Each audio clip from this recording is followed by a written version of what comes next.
नमस्कार, Vidarbha city news चॅनलमध्ये आपले स्वागत आहे। अमरावती शहरातील गाडगेनगर पोलीस ठाण्यात दाखल असलेल्या डिप्पर चोरीच्या गुन्ह्याचा अमरावती शहर गुन्हे शाखेने यशस्वी छडा लावला आहे। या कारवाईत तब्बल 18 लाख रुपये किमतीचा डिप्पर जप्त करण्यात आला आहे।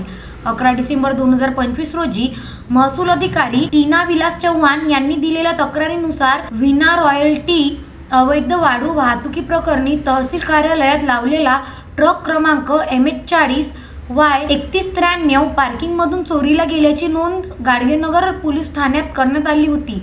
या गुन्ह्याचा समांतर तपास गुन्हे शाखेने सुरू केला असता गुप्त बातमीदारामार्फत सदर ट्रक नांदगाव पेठ हद्दीतील रिवा हॉटेल जवळील युनिव्हर्सल मोटर्स येथे असल्याची माहिती मिळाली।